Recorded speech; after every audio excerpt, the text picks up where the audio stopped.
Comilla Victoria সরকারি কলেজের একাদশ শ্রেণীর বিজ্ঞান বিভাগের শিক্ষার্থীদের আজকের পদার্থবিজ্ঞান ক্লাসে স্বাগত জানাচ্ছি। আমি হাসান মুরাদ, প্রভাষক, পদার্থবিজ্ঞান বিভাগ, কুমিল্লা ভিক্টোরিয়া সরকারি কলেজ। আজকে আমরা পদার্থবিজ্ঞান প্রথম পত্রের তৃতীয় অধ্যায় অর্থাৎ গতিবিদ্যা অধ্যায়ের 3 নম্বর লেকচার শুরু করব। আজকের লেকচারে তোমাদের জন্য যা আছে অর্থাৎ আজকের পাঠ শেষে তোমরা যে বিষয়গুলো সম্পর্কে জানবে সেগুলো হলো গতি বর্ণনায় ক্যালকুলাসের ব্যবহার, গতির সমীকরণের লেখচিত্র, গাণিতিক সমস্যা। গতি বর্ণনায় ক্যালকুলাসের ব্যবহারে আমরা এখন জানব সমবেগে গতিশীল বস্তুর দূরত্ব নির্ণয়। আমরা প্রথম চিত্রটি যদি লক্ষ্য করি তাহলে আমরা দেখি যে এক ব্যক্তি t=0 সময়ে তার সরণ আমরা x=0 মিটার ধরলাম। t=50 সেকেন্ডে 50 সেকেন্ড পর তার সরণ হলো 50 মিটার। তাহলে 50 সেকেন্ডে 50 মিটার মানে 1 সেকেন্ডে 1 মিটার আমরা বলতে পারি। তাহলে তার বেগ 1 মিটার পার সেকেন্ড। আবার যখন 100 সেকেন্ড তখন তার দূরত্ব তার সরণ x=100 মিটার। তখন আমরা বলতে পারি যে v=1 মিটার পার সেকেন্ড, অর্থাৎ প্রতি সেকেন্ডে এই ব্যক্তি 1 মিটার করে পথ পাড়ি দিয়েছে। তাহলে আমরা দেখি যে দুটি ক্ষেত্রে আমরা যদি এক্সামিন করি আমরা যেটা দেখি সেটা হলো এই ব্যক্তির বেগ স্থির রয়েছে অর্থাৎ 1 মিটার পার সেকেন্ড করে। তাহলে সময়ের সাথে সাথে যদি বেগ স্থির থাকে আমরা বলতে পারি সেটি সমবেগ, এবং এই সমবেগের ক্ষেত্রে কোনো ত্বরণ থাকে না, অর্থাৎ বেগ বৃদ্ধিও হয় না আবার হ্রাসও হয় না। তাহলে ত্বরণ মন্দন যাই বলো কোনো ত্বরণ বা মন্দন থাকবে না, এটাই হলো সমবেগ। আমরা আগে পড়েছি যে সময়ের সাপেক্ষে সরণের ব্যবকলন এটাই ছিল বেগ, অর্থাৎ তাৎক্ষণিক বেগের সংজ্ঞাতে আমরা এই বিষয়টি পড়েছিলাম। সেখান থেকেই আমরা যদি লিখি বেগ v=ddt/s, অর্থাৎ এটা হলো সরণ ছিল। তাহলে আমরা ds লিখতে পারি v/dt। আচ্ছা, এখন যদি আমরা ক্যালকুলাস ব্যবহার করি তাহলে আমরা ধরে নিই যখন t=0 তখন s=0। এখানে s যেটা বলছি সেটা অনেকটা এখানে x এর মতোই অতিক্রান্ত সরণ। অতিক্রান্ত শুধু মান হিসেব করলে আমরা দূরত্ব বলতে পারি, তবে সরণ বলাটাই শ্রেয়। s=0 অর্থাৎ আমরা 0 থেকে শুরু করলাম। এমন হতে পারে আমরা একটা নির্দিষ্ট দূরত্ব পর থেকেও শুরু করতে পারি, সেটা আমরা জানবো সামনে। তাহলে যখন t=0 আমরা যখন সময় গণনা শুরু করছি তখন তার সরণ 0। যখন t একটা নির্দিষ্ট সময় হলো তখন t ধরলাম, তখন দূরত্বটাকে অর্থাৎ তখন সরণটাকে s ধরলাম। তাহলে এই সীমার মধ্যে আমরা এই সমীকরণকে সমাকলন করি। যেখানে s পার্ট আছে সেখানে 0 to s, এবং যেখানে t এর অংশ আছে সেখানে 0 to t। আমরা জানি এখানে dt কে যদি আমরা সমাকলন করি তবে আমরা পাবো t, এবং ds কে করলে s। তাহলে আমরা জানি যে লিমিট বসানোর ক্ষেত্রে আপার লিমিট মাইনাস লোয়ার লিমিট। তাহলে এখানে s -0 আর এখানে t -0, আপার লিমিট মাইনাস লোয়ার লিমিট, এই ফর্মুলাতে আমরা কাজ করেছি। তাহলে আমরা ফাইনালি যেটা পাই s=vt, অর্থাৎ সমবেগের ক্ষেত্রে অতিক্রান্ত দূরত্ব যদি আমরা হিসেব করি মান, তখন সেটা হবে বেগ ইনটু সময়, অর্থাৎ s=vt। খুবই একটি সহজ সূত্র। সমবেগের ক্ষেত্রে আমরা এই সূত্রটি অহরহ ব্যবহার করব। অর্থাৎ এবার আমরা দেখি সমবেগের ক্ষেত্রে সরণ ভার্সাস টাইম, পজিশন ভার্সাস টাইমের লেখচিত্রটা কীরকম হয়। সমবেগের ক্ষেত্রে আমরা জানি কোনো ত্বরণ থাকবে না, বস্তু সমান সময়ে সমান পথ অতিক্রম করবে। আমরা যদি এই চিত্রে লক্ষ্য করি, যখন সময় 0 সময় গণনা শুরু করলাম, 1 সেকেন্ড পর তার সরণ তার পজিশন 2 মিটার, এখানে 2 মিটার, 2 সেকেন্ড পর 4 মিটার, 3 সেকেন্ড পর 6 মিটার, অর্থাৎ 2 করে বৃদ্ধি করে পাচ্ছে, অর্থাৎ 14 সেকেন্ডে গিয়ে তার 8, অর্থাৎ প্রতি সেকেন্ডে সে 2 মিটার করে পথ অতিক্রম করছে। তাহলে প্রতি সেকেন্ডে অতিক্রান্ত দূরত্ব যেটা প্রতি সেকেন্ডে যে পরিমাণ সরণ ঘটে সেটিকে আমরা বেগ বলতে পারি। তাহলে এখানে আমরা বেগ পাবো 2 মিটার পার সেকেন্ড, অর্থাৎ 1 সেকেন্ডে 2 মিটার করে যাচ্ছে। তাহলে পজিশন ভার্সেস টাইম এখানে, অথবা সরণ ভার্সেস টাইম, অথবা দূরত্ব ভার্সেস টাইম যদি আমরা সমবেগের ক্ষেত্রে অঙ্কন করি, তাহলে সেটি এই ধরনের একটি রেখা পাওয়া যাবে, যেখানে যেই রেখাটির ঢাল আমাদেরকে বেগের মান দিবে, অর্থাৎ del X divide by del T, সেটা এই রেখার ঢাল, এবং সেটা থেকে আমরা বেগের মান পাবো। আমরা যে কোনো জায়গায় এই বেগের মান হিসেব করতে পারি। যেমন আমরা এখানে চিহ্নিত অংশে যদি বেগের মান হিসেব করি, আমরা জানি ঢাল, আমরা আগে পড়েছি ট্যান থিটা, যাই হোক, এই del X divide by del T. তাহলে এখানে ডেল এক্স এর পার্থক্য হলো 8 মাইনাস 4, অর্থাৎ 8 থেকে 4 পর্যন্ত, অর্থাৎ 4। আর ডেল টিতে যদি আমরা দেখি, সেটা হলো 4 মাইনাস 2, তাহলে এখানে হলো 2। তাহলে 4 ডিভাইড বাই 2 যদি আমরা নিই ঢাল হিসাব করার জন্য, 4 divide by 2 is equal to 2 metre per second বেগ। শুধু এই ক্ষেত্রে না, যে কোনো দুইটা বিন্দুতে এই একই মান পাওয়া যাবে। আমরা যদি শুধু এইটুকুর জন্যও চিন্তা করি, তাহলেও কিন্তু একই মান পাওয়া যাবে। যেমন এইটুকুতে সময় হলো 2 minus 1, দ্যাট মিনস 1, আর এখানে যে পজিশন 4 minus 2, অর্থাৎ 2। তাহলে আমরা যদি এই দুই বিন্দু নিয়ে ঢাল নির্ণয় করি, তাহলে 2 divide by 1 is equal to 2, অর্থাৎ যে কোনো বিন্দুতে 2 পাওয়া যাবে। অর্থাৎ এটি একটি সমবেগের লেখচিত্র। এরপর আমরা কিছুক্ষণ আগে যেটা দেখেছি, সেটা হলো পজিশন ভার্সেস টাইম। এখন আমরা যদি দেখি বেগ বনাম সময়ের লেখচিত্র, সমবেগের ক্ষেত্রে আমরা যেটা পাবো, সেটা হলো আমরা যদি শূন্য সময়, অর্থাৎ সময় গণনা যখন শুরু করছি, তখনও যদি 5 মিটার পার সেকেন্ড বেগ আছে ধরে নিই, তাহলে বেগ বনাম সময়ের লেখচিত্রে যদি আমরা সমবেগকে প্লট করি, তাহলে সময় অ্যাক্সিসের সমান্তরাল একটি রেখা পাওয়া যাবে। এখানে বেগের কোনো হ্রাস বৃদ্ধি নাই, অল থ্রু 5, অর্থাৎ এই 5 ms ইনভার্স 1 শূন্য থেকে একদম 9 সেকেন্ড পর্যন্ত সব মানেই সবসময় সে 5 মিটার পার সেকেন্ড বেগে চলেছে বিধায়, তাই এই মানটা একটা সময় অক্ষের সাথে সমান্তরাল একটি রেখা পাওয়া যাবে। এরপর সমবেগে গতিশীল বস্তুটি যদি আগে একটি অতিক্রান্ত দূরত্ব থাকে, অর্থাৎ আমরা যখন এখানে হিসেব করেছি, তখন তার t=0 সময়ে তার সরণ 0 ধরেছি। 0 নাও হতে পারে, আমরা যখন গণনা শুরু করছি তখন তার একটা নির্দিষ্ট পজিশন থাকতে পারে। সেক্ষেত্রে আমরা t=0 তে s=x0 ধরে নিই। x0 ধরলে ইকুয়েশনটা এরকমই আসে, অর্থাৎ s এর জায়গায় x মাইনাস x0টা আসবে, অর্থাৎ লোয়ার লিমিট, গতবার যেখানে আমরা 0 বসিয়েছি সেখানে x0 বসবে। তো x0 যদি লোয়ার লিমিট হয়, তাহলে এখানে এসে আপার লিমিট মাইনাস লোয়ার লিমিট যখন দেব, তখন x মাইনাস x0 হবে। তখন v কে আমরা x অক্ষ বরাবর vx দ্বারা প্রকাশ করতে পারি, না দিলেও এটা কোনো সমস্যা নেই। আমরা যেহেতু x অক্ষ বরাবর গতিটা বিবেচনা করছি, তাহলে vx লিখি, x=x0 প্লাস vxt। এই x0টা হলো t=0 সময়ে তার যে অতিক্রান্ত পথ ছিল, তার দৈর্ঘ্যটা, অর্থাৎ সরণ, সোজা কথায় t=0 সময়ে তার সরণটা ছিল। সাধারণভাবে আমরা যে কোনো এক্সিসের ক্ষেত্রে r দিয়ে লিখতে পারি। এবং তার লেখচিত্রটা কিন্তু এভাবে শুরু হবে। আগে যেহেতু 5, ধরো x0=5 মিটার, তখন সে 0 থেকে শুরু না হয়ে 5 থেকে শুরু হবে। এক্ষেত্রেও আমাদের এই রেখাটার ঢাল আমাদেরকে বেগের মান দিবে।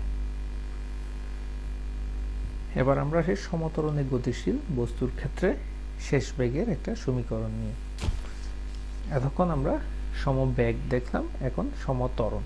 সমত্বরণ মানে হলো এখানে ত্বরণ থাকবে, অর্থাৎ বেগের পরিবর্তন থাকবে। আমরা জানি ত্বরণ a=dv/dt, অর্থাৎ ddt অফ v। সময়ের সাপেক্ষে বেগের পরিবর্তনকে আমরা ত্বরণ বলি। আগের মতো যদি আমরা লিখি dv=adt, এখন যখন t=0 তখন v=v0, অর্থাৎ আদি বেগ ধরি এটা। আর যখন t=t, অর্থাৎ অন্য যে কোনো সময়ে v=v ধরলাম। এখন এই সীমার মধ্যে আমরা যদি সমাকলন করি আগের মতোই, আমরা পাবো v - v0 = at, অর্থাৎ V equal to V not plus at. অনেক জায়গায় এটাকে ইউ দ্বারা লেখা হয়, ইউ দ্বারাও লেখা যায়, কোনো সমস্যা নেই, তবে স্ট্যান্ডার্ড ওয়েতে ভি নট ধরা হয় আদিবেগ। এখন এই সমীকরণটা আমরা সামনে ম্যাথমেটিক্যাল প্রবলেমগুলোতে ব্যবহার করব, অর্থাৎ সমত্বরণের ক্ষেত্রে বস্তুর শেষ বেগ নির্ণয়ের জন্য V equal to V not plus at. এখন আমরা ভেলোসিটি ভার্সেস টাইম কার্ভে যদি এটা দেখি যে বেগ বনাম সময়ের লেখচিত্রে সমত্বরণটা কিভাবে দেখানো যায়। এখানে দেখো যে ত্বরণটাকে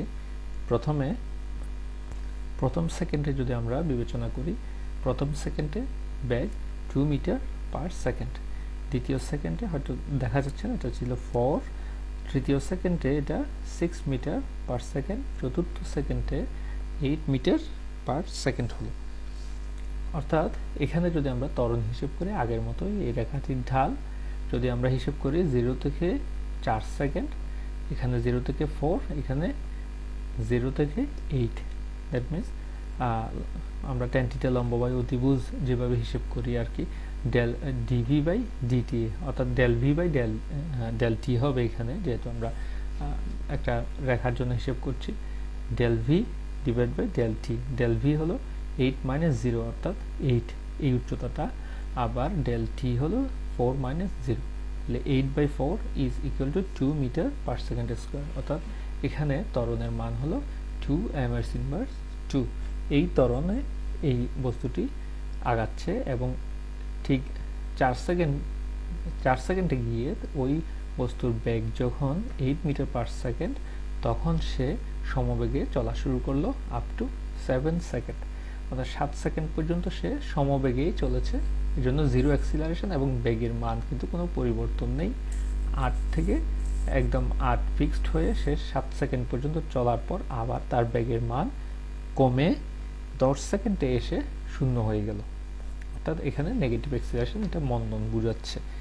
তাহলে আমরা এই ধরনের ভেলোসিটি ভার্সেস টাইম কার্ভের মধ্যে এই ধরনের রেখা যদি পাই, আমরা বলতে পারি এটি একটি অ্যাক্সিলারেশন বোঝাচ্ছে।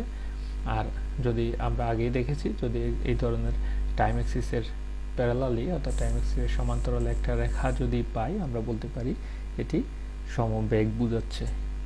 ইন্টারেস্টিংলি এই জিনিসটা তোমাদের সবসময় খেয়াল রাখতে হবে, কারণ এটা যদি ভেলোসিটি না হয়ে, যদি ডিসপ্লেসমেন্ট অর্থাৎ সরণ যদি হতো, এটা বেগ না হয়ে সরণ বনাম সময়ের লেখচিত্র যদি হতো, আর লেখচিত্রের ক্ষেত্রে দূরত্ব বনাম সময়ের লেখচিত্র যদি হতো, তাহলে এটাকে কিন্তু আমরা অ্যাক্সিলারেশন বলতে পারতাম না, এটা অনেকটা সমবেগী হতো। ঠিক আছে, পরীক্ষায় আসলে যে বিষয়টা তোমাদের খেয়াল রাখতে হবে, এখানে বেগ বনাম সময় না দূরত্ব বনাম সময়, এটা তোমাদের সবসময় মাথায় রাখতে হবে। আর এখানে V equal to V not plus এটি, অনেক সময় আদিবেগ শূন্যও হতে পারে। আর আদিবেগ শূন্য না হলে যেখান থেকে আদিবেগ থাকবে সেখান থেকেই কার্ভটা এভাবে, এই রেখাটা এভাবে পাওয়া যাবে।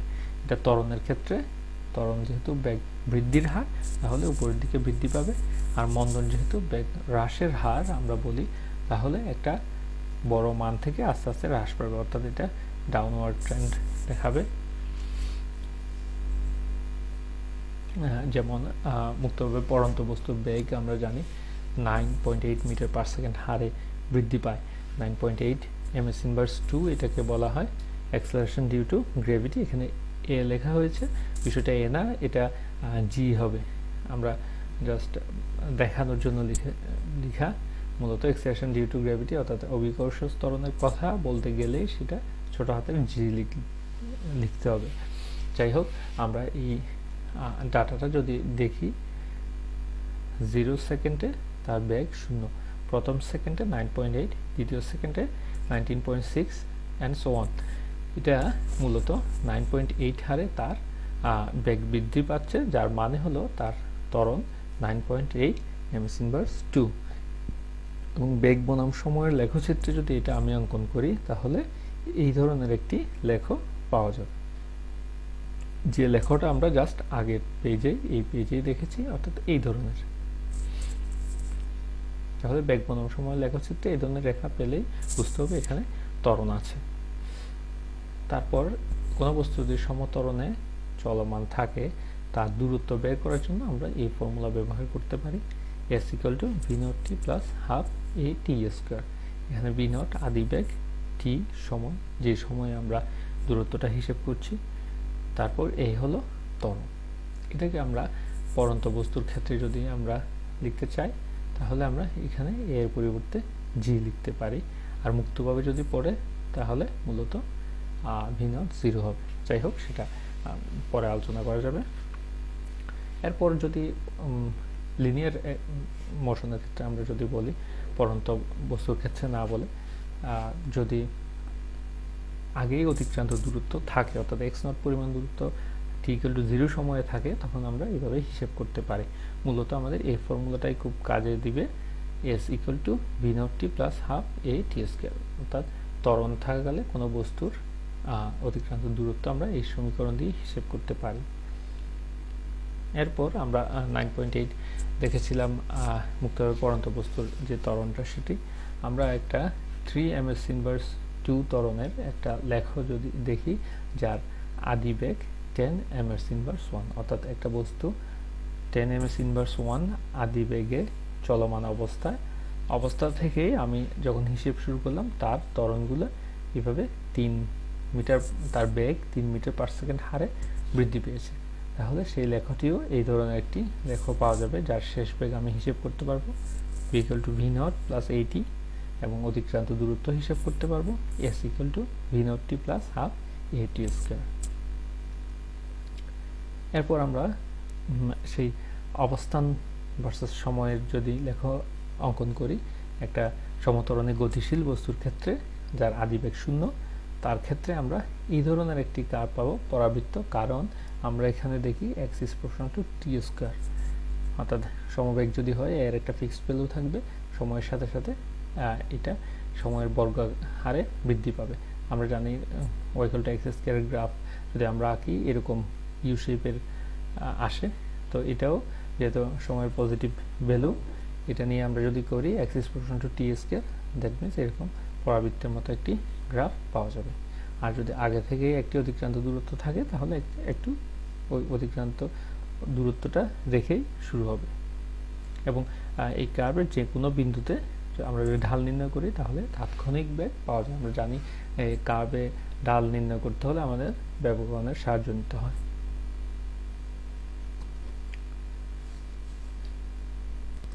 এই কার্ভটা হলো সমমন্দনের ক্ষেত্রে, যখন কোনো বস্তুর বেগ সময়ের সাথে সাথে হ্রাস পাবে তখন সেটাকে আমরা মন্দন বলি। মন্দনের ক্ষেত্রে যদি অবস্থান বনাম সময় লেখচিত্র আঁকা হয় তাহলে অনেকটা এইরকম লেখচিত্র পাওয়া যাবে। আমরা এই সূত্র দিয়ে এটা s = v0t মাইনাস মন্দনের ক্ষেত্রে আমরা নেগেটিভ ত্বরণ যেটা বলি minus half a t square, এই সমীকরণ দিয়ে যদি হিসেব করি, আমরা ধরে নিই a = 2 ms ইনভার্স 2 এবং v অর্থাৎ v0 আদিবেগ 10 মিটার পার সেকেন্ড যদি ধরে নিই, এই সূত্রের মাধ্যমে আমরা অতিক্রান্ত দূরত্ব অর্থাৎ অবস্থানটা হিসেব করতে পারি। t = 0 সময়ে অতিক্রান্ত দূরত্ব 0 হবে, তারপর t = 1 9 হবে, t = 1 এ 9, ধরো 3 তে 21, 4 এ 24 বৃদ্ধি পেল, আবার হ্রাস পেতে থাকবে, অর্থাৎ এরকম এসে একসময় শূন্য হয়ে যাবে। যে কোনো বিন্দুতে ঢাল নির্ণয় করে আমরা এখানেও তাৎক্ষণিক বেগ পেতে পারি, যেহেতু এটা অবস্থান বনাম সময়ের লেখচিত্র। সুষম মন্দনের ক্ষেত্রে অর্থাৎ -4 ms ইনভার্স 2 মন্দনে চলমান একটি বস্তুর লেখ এখানে আঁকা হয়েছে। একটি ডাটা তোমাদের দেওয়া আছে, শুরুতেই বেগ ছিল 40, পরে থেকে 4 মিটার পার সেকেন্ড হারে কমতে কমতে 10 সেকেন্ডে এসে সেটি শূন্য হয়ে যায়। অর্থাৎ এই সমীকরণে আমরা শেষ বেগটা চাইলে এই সমীকরণ দ্বারা বের করতে পারি।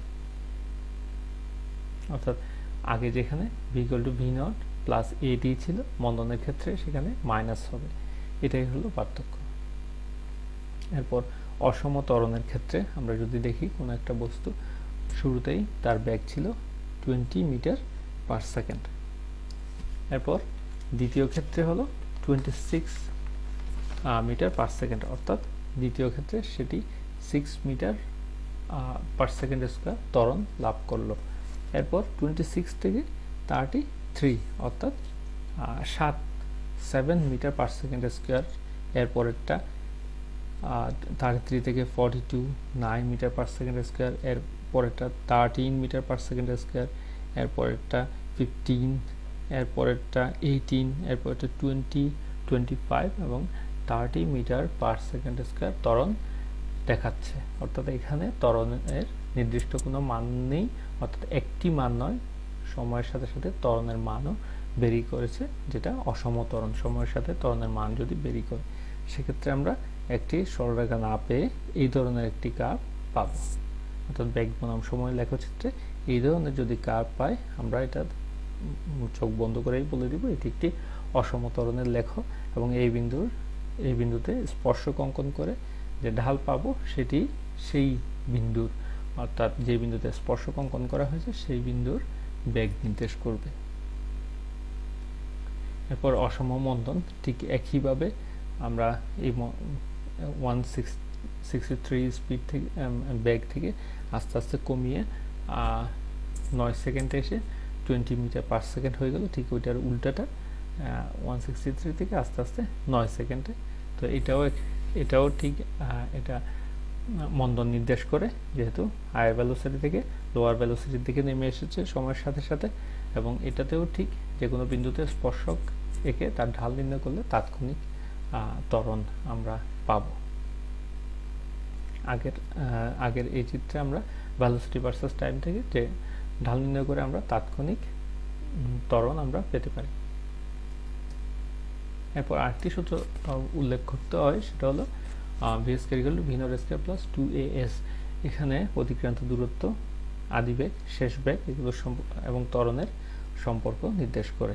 এবং এখান থেকে যে সূত্রটি আমরা আগে অতিক্রান্ত দূরত্বের, সমত্বরণের অতিক্রান্ত দূরত্বের সূত্র থেকে যে বিষয়টি আমরা পাই, তার মাধ্যমে আমরা যে কোনো নির্দিষ্ট সময়ে, অর্থাৎ একটি বস্তু যদি ত্বরণ নিয়ে 15 সেকেন্ড ধরে গতিশীল থাকে, আমরা 14তম সেকেন্ডে, 8ম সেকেন্ডে তার অতিক্রান্ত দূরত্ব কত সেটা আমরা হিসেব করতে পারি জাস্ট এই সূত্র ব্যবহার করে। s ইকুয়াল টু st, অর্থাৎ t-তম সময়ে অতিক্রান্ত দূরত্ব হবে t-তম সময় এবং থেকে ঠিক তার আগের সময় পর্যন্ত যতটুকু পথ সে অতিক্রম করেছে তা। আমরা এই চিত্র দেখে যদি বলি যে একটি 2 সেকেন্ড, অর্থাৎ 2 সেকেন্ড ধরে এক ব্যক্তি চলমান ছিল, আমি যদি বলি যে দ্বিতীয় সেকেন্ডে সে কত দূরত্ব অতিক্রম করেছে, তাহলে আমি কি করব, দ্বিতীয় সেকেন্ডে যা করেছে তা থেকে প্রথম সেকেন্ডে যা করেছে তা বাদ দিয়ে দেব, অর্থাৎ st মাইনাস st মাইনাস 1, অর্থাৎ পূর্ববর্তী সময় যে দূরত্ব অতিক্রম করেছে তা বিয়োগ দিয়ে দেব। এবং এই লেখচিত্র যদি আমরা দেখি যে বেগ বনাম সময় লেখচিত্র, তাহলে এখান থেকে আমরা এতক্ষণ যা পড়লাম তার একটি সামারি ড্র করতে পারি। সেটি হলো যে যদি এই ধরনের কার্ভ আমরা পাই, আমরা বেগ বনাম সময় লেখচিত্রে, যেখানে সময়ের সাথে সাথে বেগের বৃদ্ধি নির্দেশ করে, তাহলে সেটা ত্বরণ। আর যদি সময় অক্ষের সমান্তরালে রেখা থাকে, তাহলে সেটা সমবেগ। এবং ডাউনওয়ার্ড যদি রেখা থাকে, অর্থাৎ যেটি বেগের হ্রাস নির্দেশ করে সময়ের সাথে সাথে, তাহলে মন্দন। এবং এই ধরনের মূলত তাহলে মন্দন নির্দেশ করবে। আর যদি এটি অবস্থান ভার্সাস টাইম হতো, তাহলে এই জিনিসটা কিন্তু স্থির অবস্থা নির্দেশ করত। এটি একটু মাথা রাখা প্রয়োজন। যখন পরীক্ষায় এই গ্রাফগুলো আসে, তখন যে বিষয়টা খেয়াল রাখতে হবে যে কোন অক্ষে কি দেওয়া আছে। সাধারণত এটি সময় থাকে, এটি কোনো চেঞ্জ হয় না। কখনো ভেলোসিটি ভার্সাস টাইম গ্রাফ দেওয়া হয়, কখনো পজিশন ভার্সাস, অর্থাৎ এদিকে অতিক্রান্ত দূরত্ব দেওয়া থাকে। তাহলে এই বিষয়টা আমাদের খেয়াল করতে হবে। এরপর আমরা একটি গাণিতিক সমস্যা দেখি। নিচে বেগ বনাম সময়ের একটি লেখচিত্র দেওয়া হলো। এই লেখচিত্রে এদিকে সময় আর এদিকে বেগ ইন মিটার পার সেকেন্ড। তাহলে এখানে 0 থেকে 2 সেকেন্ড পর্যন্ত একটা এই ধরনের রেখা দেওয়া হলো, অর্থাৎ বেগের বৃদ্ধি নির্দেশ করছে। তাহলে আমরা বলতে পারি এটি ত্বরণ নির্দেশ করছে। এবং 2 থেকে 4 সেকেন্ড পর্যন্ত এটি সমবেগ নির্দেশ করছে, যেহেতু বেগের কোনো পরিবর্তন হচ্ছে না। তাহলে তিনটি পজিশন এখানে ডিনোট করা আছে, ও, এ এবং বি। এখন আমাকে যে প্রশ্ন আমরা গ ও ঘ দেখি, যে প্রশ্নটি উত্তর করতে বলা হয়েছে, উদ্দীপক অনুসারে বস্তুটির ও এ অংশের ত্বরণ নির্ণয় করো। এই অংশের ত্বরণ, তাহলে এই সরলরেখাটি, এটির যদি ত্বরণ নির্ণয় করতে হয়, আমরা জানি এটার ঢাল নির্ণয় করলেই আমরা ত্বরণ নির্ণয় করতে পারি। আমরা এ বিষয়ে সম্ভবত পড়েছিলাম এই যে এই ধরনের একটি রেখা বেগ বনাম সময়ের লেখচিত্রে সমত্বরণের ক্ষেত্রে, সুষম ত্বরণের ক্ষেত্রে এই ধরনের রেখা পাওয়া গেলে সেটি সুষম ত্বরণ নির্দেশ করবে। তাহলে আমরা যদি দেখি এই রেখাটির ঢাল কিভাবে নির্ণয় করা যায়, সেটা আমরা পড়েছিলাম আগে প্রথম লেকচারে, del Y divide by del x. অর্থাৎ এখানে আমরা জানি সময়ের সাথে বেগের পরিবর্তনই হলো ত্বরণ। তাহলে বেগ, যেহেতু এই অক্ষ বরাবর বেগ থাকে, তাহলে del Y divide by del x, অর্থাৎ del V divide by del T মূলত বিষয়টা। এইভাবে আমরা ঢালটা নির্ণয় করতে পারি। ঢালটা মূলত এক্স অক্ষের সাথে কত কোণ উৎপন্ন করে, এটাই। আর যদি গ্রাফ পেপারে হয়, আমরা যে কোনো বিন্দুতে দুইটা বিন্দু নিয়েই আমরা এই ধরনের একটি ত্রিভুজ অঙ্কন করে আমরা ঢাল নির্ণয় করতে পারি। তাহলে এখানে যদি আমরা ঢাল নির্ণয় করি, তাহলে দেখো আমরা কি করতে পারি। এই যে এই ত্রিভুজটা ধরো অঙ্কন করলাম 0 এবং ও এবং এ বিন্দুকে নিয়ে। তাহলে আমরা যদি এই বিন্দুতে ত্বরণ নির্ণয় করতে চাই, তাহলে ও এবং এ বিন্দুর বেগের মানের পার্থক্যটা আমাদের নিতে হবে, অর্থাৎ del V divide by del T. Del ভিটা হলো 3 মাইনাস 0 এবং ডেল টিটা হলো 2 মাইনাস 0। তাহলে del v by del t is equal to 3 minus 0 এভাবে 2 minus 0, that means 1.5 metre per second square. এই ত্বরণে এই বস্তুটা চলছে। তাহলে যেটা বলা হলো, ও এ অংশের ত্বরণ নির্ণয় করে আমরা খুব সহজেই ত্বরণটি নির্ণয় করলাম। আর এরপর উদ্দীপকে লেখচিত্র অনুসারে বস্তুটি ও এ এবং এ বি অংশের দূরত্ব এক না ভিন্ন গাণিতিকভাবে যাচাই করো। অর্থাৎ ও এ অংশে তার ত্বরণ থাকবে, সেই ত্বরণে তার অতিক্রান্ত দূরত্ব কত হবে, এবং এ বি অংশে সে সমবেগে চলবে, এবং সেই সমবেগটা কত সেটাও আমরা জানি 3। এই 3 মিটার পার সেকেন্ড সমবেগে এ বি অংশে চলে সে যতটুকু দূরত্ব অতিক্রম করবে, এই দুটো কি সমান হবে না ভিন্ন হবে। তাহলে আমরা খুব সহজে এটা বের করতে পারি। ও এ অংশে তার অতিক্রান্ত দূরত্ব নির্ণয়ের জন্য আমাদের সূত্র জানা আছে, s equal to V naught T plus half A T square. তাহলে আমাদের এখানে ও এ পর্যন্ত সময় হলো 2 সেকেন্ড এবং আদি বেগ কিন্তু 0 ছিল। তাহলে আমরা ত্বরণটা আমরা আগে থেকেই জানি 1.5 মিটার পার সেকেন্ড স্কয়ার। আমরা যদি এখানে মানটা বসিয়ে দিই 3 মিটার আমরা পাবো, অর্থাৎ O A is equal to 3 metre. আবার এ বি অংশ একটি সমবেগ নির্দেশ করে, যেখানে v equal to 3 metre per second এবং সময় হলো 4 মাইনাস 2 অর্থাৎ 2 সেকেন্ড। তাহলে সমবেগের ক্ষেত্রে আমরা জানি এস ইকুয়াল টু ভিটি। তাহলে আমরা খুব সহজেই নির্ণয় করতে পারি ভি হলো 3, কারণ এখানে আমরা দেখি 3 ইন্টু সময় হলো 2 অর্থাৎ 6 মিটার। সুতরাং ও এ এবং এ বি অংশের দূরত্ব ভিন্ন। তাহলে এই গাণিতিক সমস্যা আমরা যেটা দেখলাম, এটা খুবই সহজ একটা সমস্যা। কপাল খুব ভালো হলেই এই ধরনের প্রশ্ন পরীক্ষায় আসে, না হয় আসে না। এটি অত্যন্ত সহজ একটি প্রশ্ন। এরপর আরেকটি যদি আমরা দেখি, দুটি গাড়ি এ ও বি যথাক্রমে ভি এ ইকুয়াল টু 0, অর্থাৎ প্রথম গাড়ি গণনা আমরা যখন সময় গণনা শুরু করলাম তখন তার বেগ 0 ছিল, কিন্তু দ্বিতীয় গাড়িটি 22.5 মিটার পার সেকেন্ড বেগে গতিশীল ছিল। অর্থাৎ যাত্রা শুরু করে প্রথম 15 সেকেন্ড যথাক্রমে প্রথম গাড়িটির ত্বরণ ছিল 1 মিটার পার সেকেন্ড স্কয়ার এবং দ্বিতীয় গাড়িটি -1 মিটার পার সেকেন্ড স্কয়ার অর্থাৎ মন্দন ত্বরণে চলে। পরবর্তীতে গাড়ি দুটি আরও 15 সেকেন্ড সমবেগে চলমান ছিল।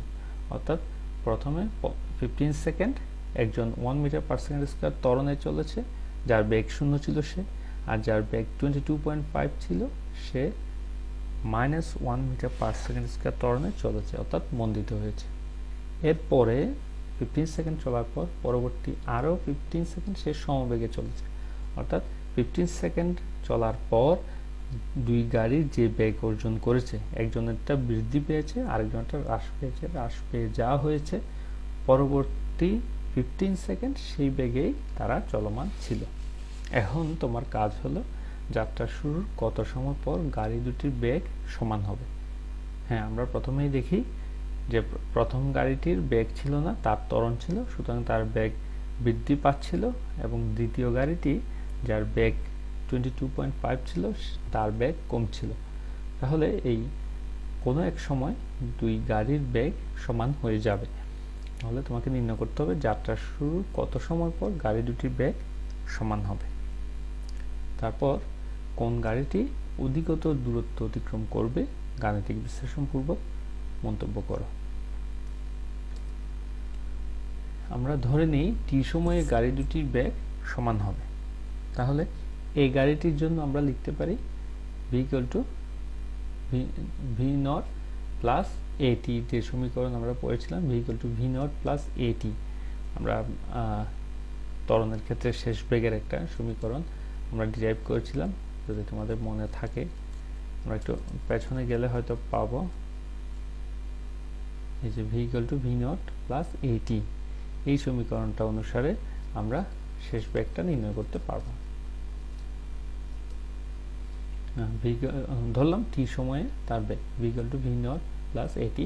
এই গাড়িটি বোঝানোর জন্য বড় হাতের ক্যাপিটাল এ দেওয়া হয়েছে, এবং v B is equal to V naught B plus a v টি।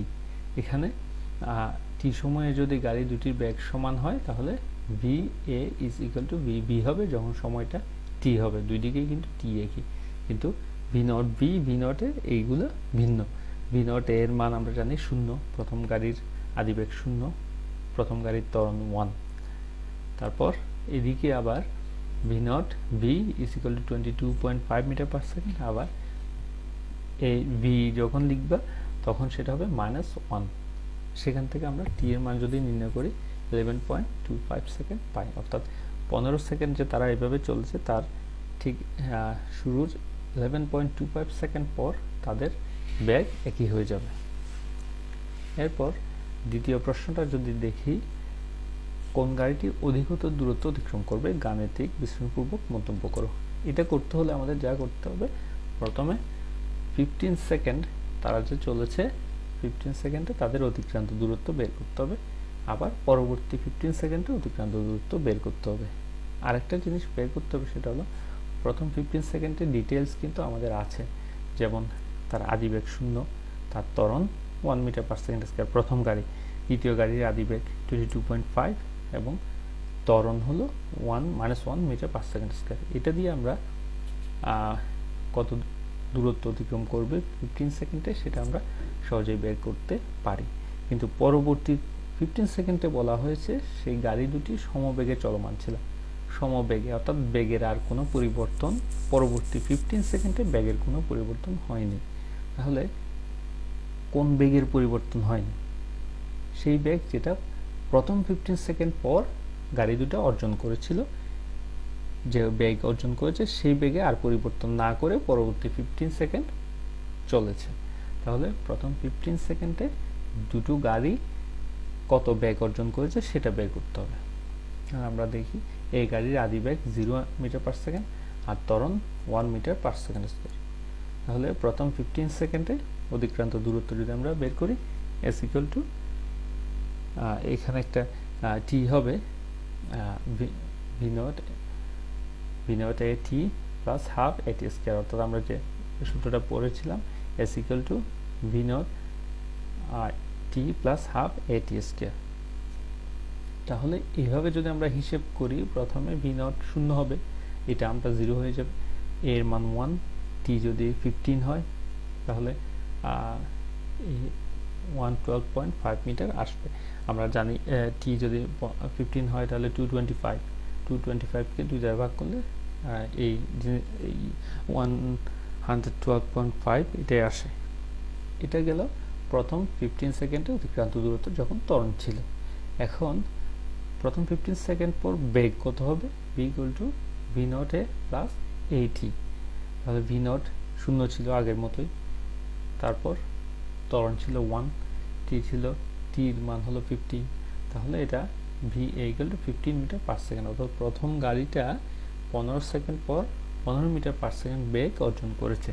তাহলে এই 15 মিটার পার সেকেন্ড বেগ নিয়ে যদি আরও 15 সেকেন্ড চলে, তাহলে সে কত দূরত্ব অতিক্রম করবে? কারণ এরপর পরবর্তী 15 সেকেন্ড সমবেগে অতিক্রান্ত দূরত্ব = vt, অর্থাৎ v এর মান 15, t এর মানও 15, তাহলে 225 হবে। যাই হোক, এই দুটা s1 এবং s2 যোগ করলে আমরা প্রথম গাড়ির অতিক্রান্ত দূরত্ব পেয়ে যাব। এবার দ্বিতীয় গাড়ির জন্য আমাদের সেম প্রসিডিউর ফলো করতে হবে।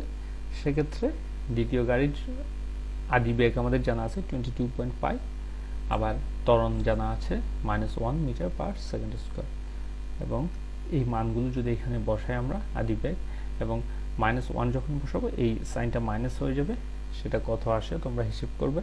এরপর প্রথম 15 সেকেন্ড পর বি গাড়িটার বেগ তোমরা নির্ণয় করবে ঠিক একই সূত্র দিয়ে।